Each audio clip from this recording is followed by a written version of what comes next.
Hallo meine Lieben, heute wollte ich euch mal zeigen, wie ihr so Verzierungen, wenn ihr mit Mixed Media arbeitet, wie ihr sowas selber machen könnt, und zwar mit einer tonähnlichen Masse, die man an der Luft trocknen kann.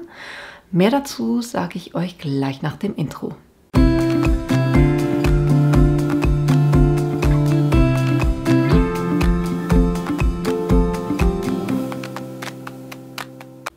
Damit ihr seht, was wir heute machen werden.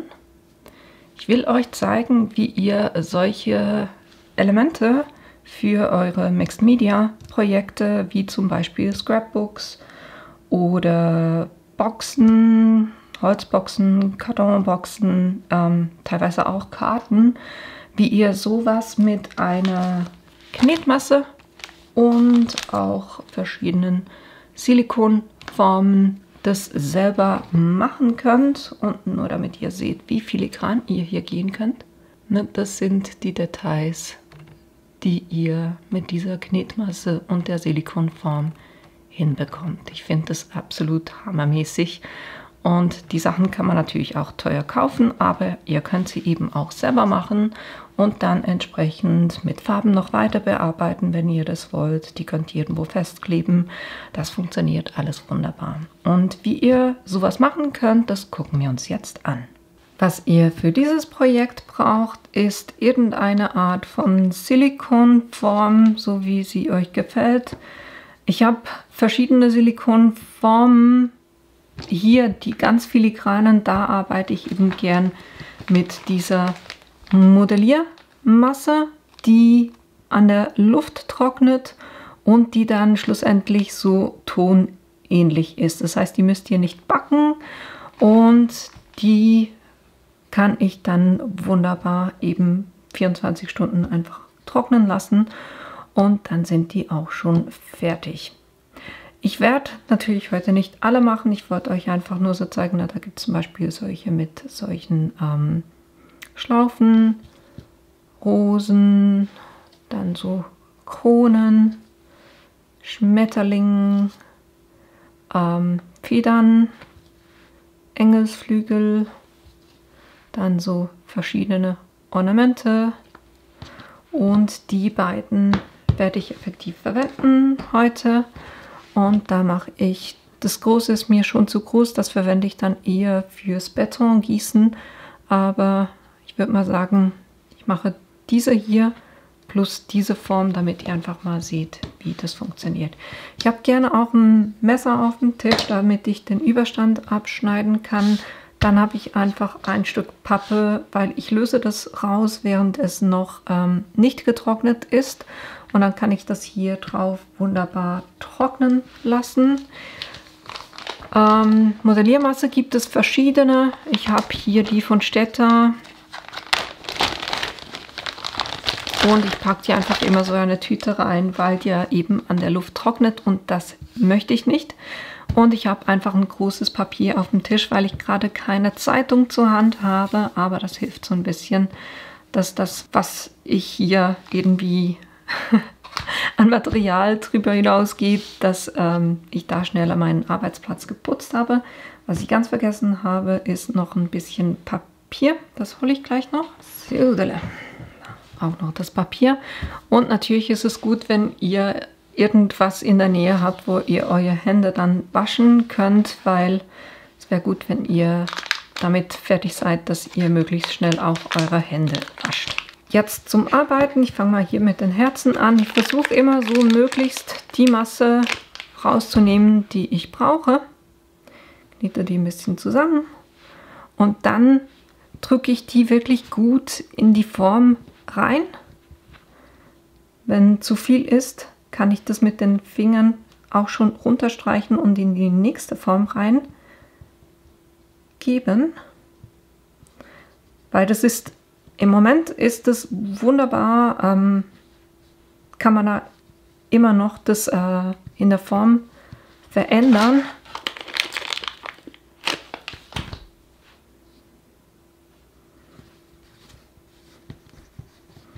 Das heißt, ich drücke das wirklich immer extrem gut in die Form rein und versuche da auch die Ränder möglichst sauber zu halten.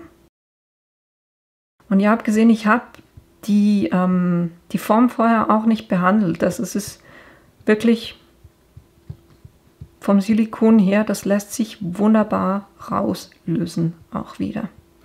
Und ich versuche es immer so zu handhaben, dass die Oberfläche möglichst flach dann ist. 2 a.m. in the car playing our favorite song. Und drückt es wirklich gut in die Form rein. Je besser ihr das festdrückt, desto schöner wird dann am Schluss auch das Ergebnis.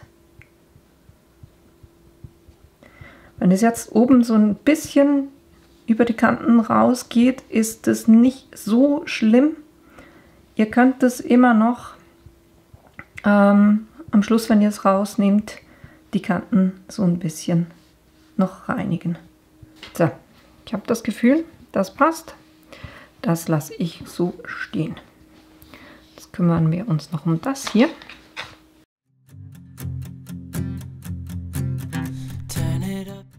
Versuche ich jetzt einfach so ein bisschen einen langen Schlauch zu machen und fange hier oben an, das einzuarbeiten und wirklich schön reinzudrücken.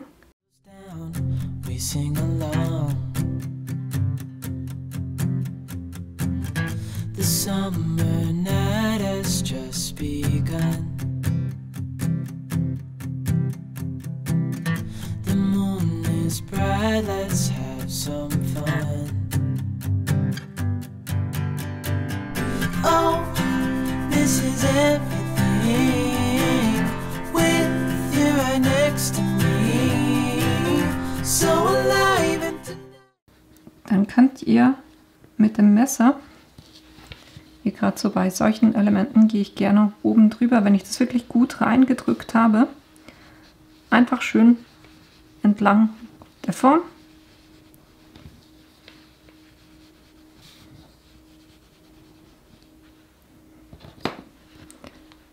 Und den Rest drücke ich wieder schön fest, damit das wirklich an den Kanten auch schön abschließt. So, das packe ich wieder rein. Und wenn ihr die Modelliermasse nicht verwendet, vielleicht mache ich da trotzdem noch so ein Herz mehr. Und das hier müsst ihr wirklich wieder gut verschließen. Das heißt, ich biege das jeweils um, nehme so ein Tape und klebe das wirklich möglichst luftdicht zu.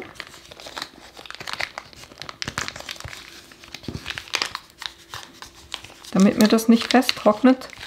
Und dann packe ich das zusätzlich noch in eine Tüte, so in eine Sandwich-Tüte rein. Und da versuche ich auch zu gucken, dass das luftdicht geschlossen ist. Und so kann man das dann aufbewahren. Ich packe das immer in den Keller.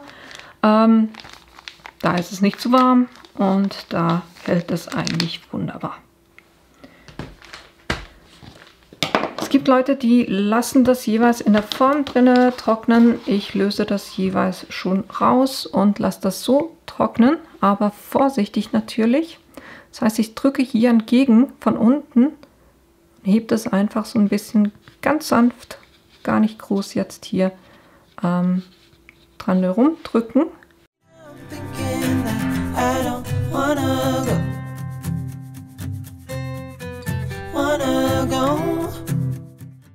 Ich glaube, das ist mir zu filigran. Das lasse ich effektiv in der Form drinne trocknen und das für 24 Stunden. Das heißt, ich lasse das jetzt einfach, stelle das irgendwo hin, wo niemand das berührt und dann lasse ich das trocknen und gucke, in 24 Stunden kann ich das garantiert auch gut rauslösen. Also da immer so ein bisschen gucken, lässt es sich rauslösen. Gerade so diese runden Herzen, die sind nicht so, die haben nicht so viele Details, von dem her lassen sie sich relativ gut rauslösen.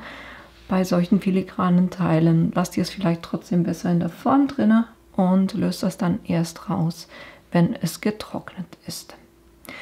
Jetzt eben Finger waschen, ne?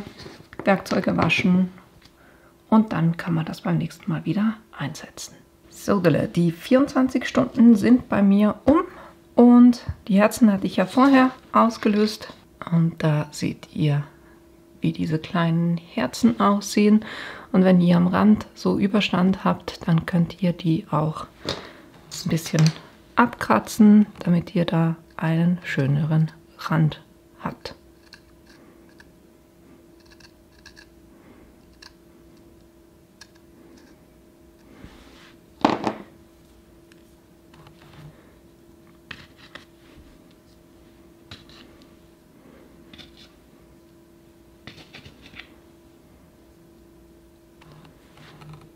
Das waren die Herzen. Und das Element hatte ich ja vorher nicht ausgelöst. Das ist jetzt sehr filigran, von dem her macht das vorsichtig. Ich ziehe da nochmal schön an allen Seiten, damit sich das gut löst. Und dann fange ich an einer Seite an und ich biege die Silikonform, nicht das Element.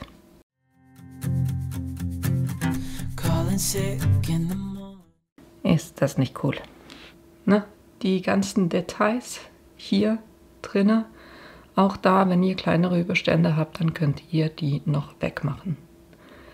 Und sowas verwende ich dann zum Beispiel jetzt nicht mit diesem Muster, aber wenn ich ein Vintage Scrapbook mache, dann kann man das wunderbar hier drauf machen. Das Ganze könnt ihr auch anfärben. Ich mache das manchmal auch, dass ich dann mit einer Goldfarbe oder Silberfarbe, je nachdem, was ich machen will, ein bisschen auf die Finger nehme, wirklich nur ganz wenig und dann drüber fahre und dann kriegt es auch noch mal mehr diesen shabby chic Look. Aber ich finde die richtig, richtig cool. Und das Ganze ist jetzt wirklich so porzellanähnlich. Ist eigentlich auch relativ stabil, kommt natürlich drauf an, wie dick euer Element ist. Ich hatte hier vorher ja auch schon solche Federn gemacht und da ist es natürlich, wenn ihr dann solche Verbindungen habt, solche Stäbchen habt, ist es ein bisschen tricky, aber ihr seht auch, die haben bei mir gehalten. Aber das war eigentlich auch schon alles, was ich euch zeigen wollte, wie ihr mit so Silikonformen und der Knetmasse wunderbar solche Elemente basteln könnt, um die dann eben für Scrapbooks oder um Kisten zu verschönern, was auch immer ihr damit machen wollt. Na, sowas könnt ihr teuer kaufen oder ihr könnt es selber machen. Und das war's auch schon für heute. Ich hoffe, euch hat diese Idee gefallen und ihr habt Lust, es selber auch mal auszuprobieren. Ich kann es wirklich weiterempfehlen. Die Materialien, die ich verwendet habe, die werde ich euch unten in die Links reinstellen. Und wenn ihr meinen Kanal bis jetzt noch nicht abonniert habt, dann tut es doch bitte, weil das hilft mir tatsächlich auch weiter. Und ich hoffe, wir sehen uns in einem meiner nächsten Videos wieder. Bis bald! Baby,